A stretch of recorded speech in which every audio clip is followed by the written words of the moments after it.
Mabilis ko lang nagawa ang desk calendar na ito dahil gumamit ako ng Inkscape para mag-generate ng calendars. Ang Inkscape ay free vector design software tulad ng Illustrator at CorelDRAW. Ito ay open source, hindi mo kailangan magbayad ng subscription fee or membership fee para magamit ang lahat ng features na ito. Kung ikaw ay calendar or planner designer, this video is for you. Papakita ko sa inyo na kaya mong gumawa ng calendar kahit anong month ba yan or year, makakapag-generate ka ng calendar within seconds. Let's make it with me. Make it with Alex. Hello, in this video, i-demonstrate ko sa inyo kung paano gumawa ng calendar ng kahit anong year, kahit anong month, kahit from the previous years and the future years, kayang gawin ito ng Inkscape within seconds. Ang Inkscape ay very underrated na software dahil free nga ito, pero ito ay very robust na software and comparable na siya sa features ng mga paid na software tulad ng Illustrator, CorelDRAW, na Affinity. Kung hindi ka pa familiar sa Inkscape, I suggest umpisahan mo ng pag-aralan ito dahil kapag save ka na ng pera and kapag natutunan mo to, madali ka nang mag-shift to paid or subscription na mga software. Very similar naman siya ng mga features. Magkakaiba lang siguro yung pangalan ng tools and commands, pero basically, parehas lang sila ng nagiging result. And kung Cricut crafter ka or Silhouette crafter ka or gumagamit ka ng mga kahit anong cutting machine, magandang pag-aralan ito dahil makakapag-generate ka ng mga SVG files dito na pwede mong i-import sa Design Space or sa Silhouette Studio. Pisahan na natin dahil napakadali nito. Meron na akong open na window ng Inkscape. So kahit anong paper size yung gamitin mo, pag open mo ng Inkscape, ganito yung lalabas. Punta na tayo sa extensions, then proceed to render, then iselect mo lang yung calendar and may lalabas na dialog box dyan.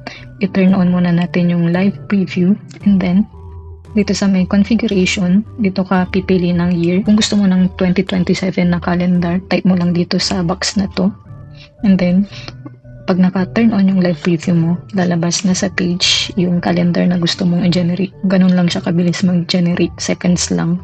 Meron ka ng calendar. Ang kagandahan nito kasi sigurado ka na walang mali. Unlike pag humanap ka ng templates from Canva. Meron kasi akong nababasa sa mga Facebook groups ng mga crafters na bumibili sila ng templates from Canva.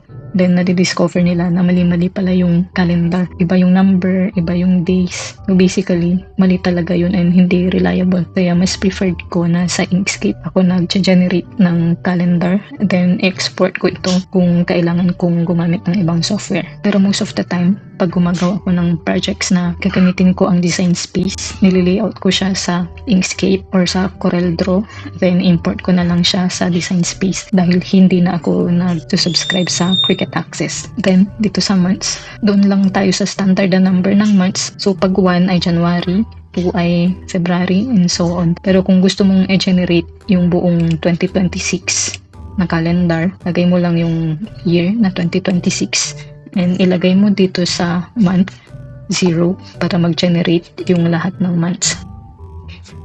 Yan. So lumabas na lahat ng months. Ganun lang siyang kabilis pero depende pa rin sa processor mo kung gaano katagal siya mag-generate kasi ito ay editable lahat ng elements nito, lahat ng numbers, lahat ng text. Pwede mo siyang i-edit. Then dito naman sa configuration, pwede kang maglagay ng mga dates ng mga days ng next months or previous months. Halimbawa, itong January 2026, meron siyang mga days, Sunday to Wednesday ng December 2025.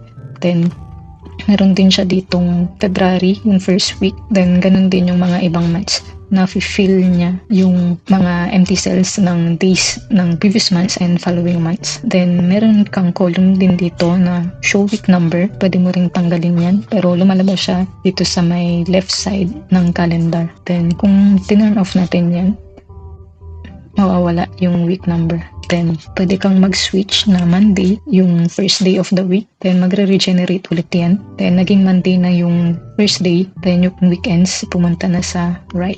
Then, pwede kang mag-establish dito kung gagawa ka ng calendar for corporate na may pasok ng Saturday and Sunday lang yung day off. Pwede mong iselect na Sunday lang yung weekend. Then, yun lang yung magiging pula.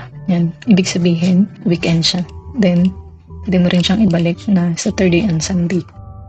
And then next, dito sa layout, pwede kang magpalit dito ng automatically set size and position. mostly ito yung ginagamit ko para hindi na ako mag-isip ng dimensions. I suggest yan din yung gamitin nyo. And then, dito sa colors, dito ka pwedeng mag-customize ng kulay ng mga days, ng months, and year.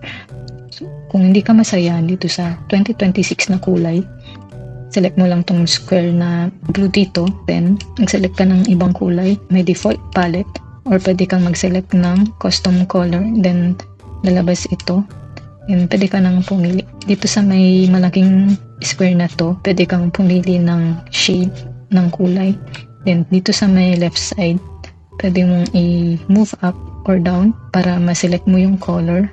Then, dito naman sa glider sa baba ay yung transparency. For example, gagawa tayo ng red, then napalitan na yung preview ng kulay na yun. And then, yung month color, pwede mo ring palitan. Kung gusto mo ng green, i-select mo lang yung green. Or pwede kang mag-select din dito ng custom color. Gawin natin green yan, click-select.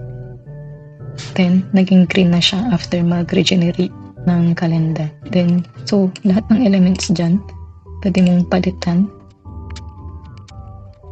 Okay, so, after ng colors, nandito naman yung fonts. Sa fonts naman, kailangan alam mo yung pangalan ng font na gagamitin mo dahil wala ditong drop-down selection. Kaya, hanapin mo muna or sa font manager para mahanap mo yung gusto mong font. Pero itong year, gagawin ko na rin siyang Century School Book. Then, ayun, napalitan na siya. Then, gagawin kong flip font naman yung month. Ganyan pwedeng magpalit ng font. Then, itong localization naman, dito mo pwedeng palitan yung format ng font mo. Kung halimbawa, gusto mo abbreviated lang yung months, pwede mong palitan dito first 3 letters lang, parang ganyan. Pero ibabalik natin sa full month. Then pwede ka rin mag-spell ng buo ng days, parang ganito. So kung pinalitan ko dito, lahat ng Sundays ay napalitan per month. Then balik na lang natin. Then, dito sa week number column name, kung naka-turn on yun, may lalabas siya. Gagawin ko lang W yan. Then, i-turn on ko yung week number. Then, lalabas yung W na column and yung number ng week. Then, itong character encoding, di ko na siya pinapalitan. Once satisfied ka na sa mga kulay and fonts, pwede mo nang i-click yung apply.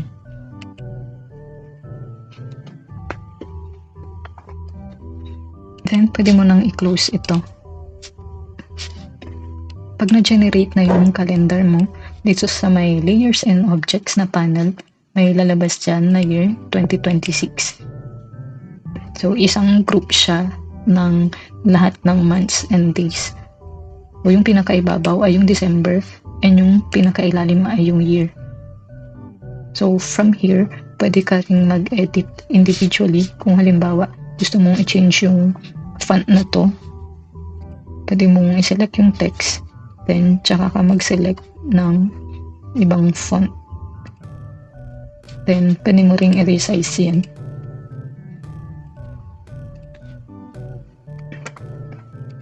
Then dito sa mga groups na to, naka-sort siya or naka-organize siya per month. So itong group ng month, meron siyang subgroup, meron siyang group ng days. So pag i-expand mo yan, may separate na text object yung dates. Then dito sa kabilang group naman, yung mga days naman. So pwede mo rin silang i-edit individually or by group. So kung itong group na to gusto kong palitan, for some reason, gusto ko siyang ibahin yung font. Halimbawa, gagawin kong for example lang, gagawin ko siyang Bella Pioza.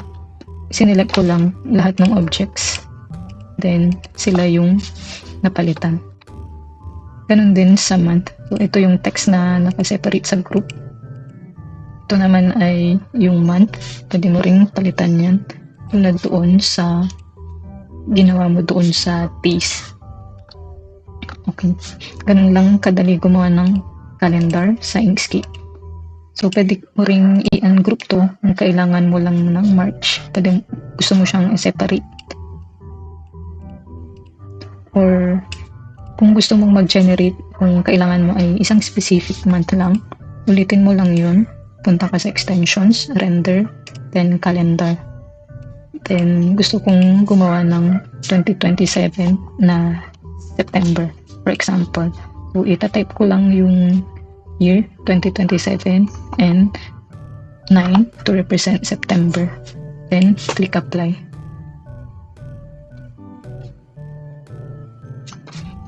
Close natin yan and nag-generate yung naging 2027 na group siya. Then, meron siyang subgroup ng dates and days and naka-separate yung month na September. Then, hindi kasama sa subgroup ng month yung year. O kung gusto mong mag-delete ng elements, pwede rin. Like, gusto kong tanggalin yung year, pwede kong i-delete yan. Ganun lang kadali gumawa ng calendar sa Inkscape. Kung may gusto pa kayong matutunan sa Inkscape, click subscribe and hit the notification bell para kung may bago akong uploads, ma-notify kayo kaagad. And thank you for supporting my channel. Hope to see you on my next video.